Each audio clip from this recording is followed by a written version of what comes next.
जलन। ममता बहुत ही सीधी और प्यारी लड़की थी, वहीं सुनील एक सरल और आगे बढ़ने की सोच रखने वाला लड़का। सुनील, बेटा सुनील कहाँ है? अरे जरा एक गिलास पानी तो दे दो। हाँ माँ, अभी आया। क्या माँ, पानी तेरे सर के पास ही तो रखा है, क्या हो गया है? तबीयत खराब है क्या? अरे नहीं नहीं, वो उठने का मन ही नहीं कर रहा था, तो देखा ही नहीं। वैसे क्या कर रहा है? यहाँ बैठ ना मेरे पास। माँ पढ़ रहा था। वो कहना नौकरी में तो वक्त नहीं मिलता, अब ऑफिस से घर आकर ही तो वक्त मिलता है। अच्छा ठीक है, पढ़ ले जा बेटा। सुनील पढ़ लिख कर और आगे बढ़ना चाहता था, लेकिन माँ की तबीयत खराब देखकर सोचता है कि शादी ही कर ले। कब तक माँ का ख्याल वो अकेले रख पाएगा? तो एक दिन, माँ ये ममता है, मैंने इससे शादी कर ली है। तुम्हारी तबीयत भी ठीक नहीं रहती, तो मैंने सोचा शादी कर लेता हूँ। घर संभालने वाली और तुम्हें संभालने वाली कोई आ जाएगी तो अच्छा रहेगा। माँ अचानक से सामने बहू देखकर हैरान रह जाती है। बेटा ये क्या बात होती है? न बैंड, न बाजा, न दहेज, न शगुन, ऐसा कैसे बहू आ गई? माँ तू तो जानती है मैं नौकरी के साथ पढ़ाई कर रहा हूँ, तो कहाँ से इतना पैसा बचा पाता कि धूमधाम से शादी करता। वैसे भी माँ, लोग तो आकर खाकर निकल जाएंगे, इसलिए बस वैसे ही। माँ जी, मैं आपका ख्याल रखूंगी। वैसे भी ये आगे की पढ़ाई कर रहे हैं, अच्छा कुछ कर गए तो सबके दिन फिर से अच्छे आ जाएंगे। सास को ममता की बात ठीक तो लगती है, लेकिन मन में कहीं ना कहीं लगता है कि कहीं बहू बेटे को लेकर फुर्र ना हो जाए और फिर तो वो रह जाएगी अकेली।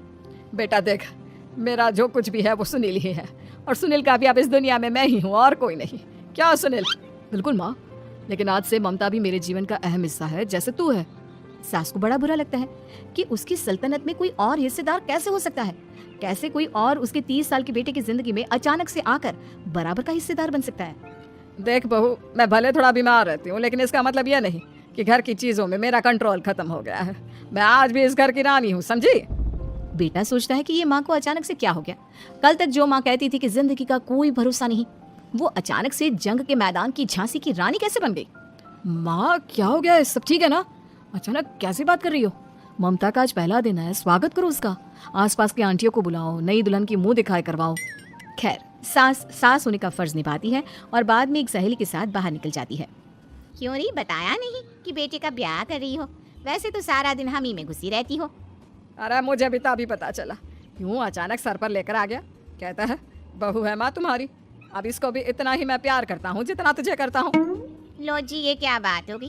क्यों इतना प्यार करता है? अरे माँ का प्यार तो ज्यादा होता है। अब उसको तो कोई दूसरा पति मिल सकता है, लेकिन तुम ही बताओ, क्या माँ की ममता किसी और की हो सकती है? ना जी ना, बेटे को समझाओ ये बात। अरे क्या समझाऊं, मुझे तो खुद ही समझ में नहीं आ रहा कि क्या हो रहा है। जो बेटा कल तक माँ माँ करता था, अचानक से बीवी बीवी का राग आलाप रहा है। देखा, उसकी बीवी ना सुंदर और जवान है। सुंदरता के आगे तो एक से एक नहीं टिके। तो तेरा बेटा किस खेत की मूली है? सास को भी समझ में आ जाता है कि बहू की सुंदरता के आगे माँ का प्यार किसी काम का नहीं। उधर बीवी, ए जी, अम्मा जी सहेलियों को छोड़ने गई थी, अभी तक आई नहीं, हम देख आए क्या? अरे रहने दो ना, आ जाएंगी। कहाँ जाएगी, उनकी आदत है, एक बार जाती है तो पूरी पंचायत खत्म करके ही आती है। अच्छा ही है, खाना वाना खा कर गई होगी। छोड़ो ना, घूमेगी तो खाना पचेगा, नहीं तो ऐसे ही खाट पकड़ लेगी। बहू भी शांत हो जाती है। उधर सास सोचती है कि आज थोड़ा देर से ही घर जाती हूँ, जब बेटा परेशान होकर ढूंढेगा तब मजा आएगा। बीवी को खुद ही पता चल जाएगा कि माँ के आगे उसकी दाल नहीं गलेगी। लेकिन वहीं दूसरी ओर घर पर, ए जी, माँ जी अभी भी नहीं आई, हमको तो घबराहट हो रही है कि क्या करें, जाकर पता करें किसी के घर। अच्छा कहाँ जाओगी ये भी बता दो। पहला दिन है तुम्हारा इस घर में और एक ही दिन में मोहल्ला छानोगी क्या? हाँ तो आप भी तो नहीं जा रहे हैं ना, हमको फिक्र हो रही है। अरे यार, ये रोज का है अम्मा का, खाओ और सो जाओ। बस फिर क्या था, बेटा बहू खाना खाते हैं और कमरे में सोने चले जाते हैं। उधर जब सास को कोई देखने नहीं आता तो वो हार कर घर आ जाती है, जहाँ वो देखती है कि सारे घर की लाइट्स बंद है। सास को गुस्सा आता है, बहू, ममता बहू कहाँ हो? लेकिन सारे दिन की थकी बहू को ऐसी नींद आती है जैसे किसी ने भांग की गोली खिला दी हो। वो तो नहीं उठती, उठकर आ जाता है बेटा। क्या बात है अम्मा, काहे चिल्ला रही हो? अरे सो जाओ ना, सुबह की थकी है बहू, वो सो रही है। जोर से बोलोगी तो नींद खुल जाएगी उसकी। माँ को गुस्सा आ जाता है। फिलहाल तो सो जाती है, लेकिन मन ही मन ढेर सारा जहर बहू के लिए भरा होता है। सुबह बहू चाय बना रही होती है कि सास धीरे से गैस तेज कर देती है, जिससे चाय का बर्तन जल जाता है। और जैसे ही बहू चाय का बर्तन उठाती है, उसका हाथ जल जाता है। मेरा हाथ जल गया। वो जोर जोर से चिल्लाकर इधर उधर भागती है कि सास थोड़ी देर में उसके हाथ में पानी डाल देती है। हाय रे बहू, क्या कर रही हो? पहली बार रसोई छुई हो क्या? सासू माँ, गलती से गैस तेज रह गई थी और बर्तन जल गया, जिससे मेरा हाथ जल गया। हाय रे, कितना गंदा दाग, छी छी छी छी, मुझे तो उल्टी आ रही है। तेरा गला हुआ मांस देखकर। तू ना मुझे अभी साथ से खाना मत लगाना। बहू भी खुद का हाथ देखती है तो उसे भी रोना आ जाता है।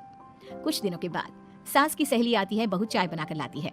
उसके जाने के बाद सहेली कहती है, बहू की सुंदरता ऐसी है कि कोई भी दीवाना हो जाए। वैसे तेरे बेटे का क्या हाल है? अरे वैसा ही है, बहू के पीछे लड्डू। क्या करूं, कुछ समझ में नहीं आ रहा। मैंने तो बहू के चेहरे पर दिवाली के पटाखे की चक्री फेंक दी, उसका पूरा चेहरा जल गया। अब देखो ना रही सुंदरता, और ना ही अब मेरा बेटा उसे पूछता है। अरे अब तो वो उसे छोड़कर दूसरी भी देखने को बोल गया है मुझे। बहू सारी बात सुन रही होती है। आंटी एक बात बताइए, क्या भरोसा है कि दूसरी सही आए और आपके अनुसार रहे? देखिए आंटी, मेरी सासू माँ को गलत बात सिखाने की जरूरत नहीं है। हमारा परिवार साथ में खुशी से रह रहा है। देख बहू, मेरी सहेली की बेइज्जती ना कर, वही अच्छा रहेगा तेरे लिए, समझी? बहू नहीं मानती है। वो बार बार उनकी सहेली को घर से निकल जाने को कहती है। तभी सास की सहेली पास के चूल्हे से लकड़ी लाकर बहू के चेहरे पर लगा देती है। बहू जोर जोर से रोने लगती है। अरे ये क्या कर दिया? मैंने कहा किया, ये तो तूने किया। तू ही नहीं चाहती थी कि बहू बेटे के साथ रहे, भला मैं क्यों करूंगी? मैं तो चली, निपटो अब। बहू रो रही होती है, दर्द से चिल्ला रही होती है, लेकिन सास उसे डॉक्टर के पास नहीं ले जाती। तभी पति आता है। क्या हो गया ममता? ये दाग कैसे लगा? तुम कैसे जली? ममता कुछ नहीं कहती, बस दर्द से करा रही होती है। पति माँ की तरफ देखता है। हो ना हो माँ, ये पक्का आपका काम है। आप ही ममता से जला करती थी ना। देखना माँ, अब पुलिस आएगी, केस बनेगा, लेकिन पहले मैं ममता को अस्पताल लेकर जा रहा हूँ। सभी अस्पताल जाते हैं, जहाँ डॉक्टर ममता की सास से कहते हैं, आपने तो नहीं जलाया ना बहू को? अब ममता की सास के तो पसीने छूट रहे होते हैं। वो घबरा कर कहती है, ना ना डॉक्टर साहब, कैसी बात करते हैं? हम क्या जलाएंगे अपनी बहू को? डॉक्टर ममता के पति से पूछते हैं। देखिए, क्योंकि ये ससुराल में जली है तो मामला पुलिस का बनता है, तो आप पहले पुलिस को बुलाइए, तभी इलाज पूरा होगा। सास डर जाती है कि अब तो बच्ची जिंदगी जेल में ही रहना होगा। रहने दीजिए ना, पुलिस को क्यों बुलाना? सारी हंसी खत्म हो जाएगी जब पुलिस के डंडे पड़ेंगे। बहू को जलाना भले ही बहुत आसान हो, लेकिन उसके बाद सारी जिंदगी जेल की हवा खाना। सास डर जाती है। पुलिस आती है। पास लेटी दर्द से करा रही ममता स्टेटमेंट देती है। तो क्या हुआ था? कैसे जली आप? ममता पास खड़ी सास को देखती है। बेटी बताओ, कैसे जल गई तुम? ओए काका का किरण वाली शाहरुख, चुप, बिल्कुल चुप। सास चुप। सभी इंतजार करते हैं कि ममता क्या बोलेगी। जी मैं खाना बना रही थी, लकड़ी उड़कर मेरे ऊपर गिर गई और मैं जल गई। सास बहू की बात सुनकर रोने लगती है। देखा माँ, कितनी समझदार है ममता। ये चाहती तो, हाँ बेटा, ये चाहती तो मैं आज जेल में होती। मुझे माफ कर दे, मैं आगे से अभी कभी ऐसा नहीं करूंगी। बहू के साथ मिलकर रहूंगी, मुझे माफ कर दे।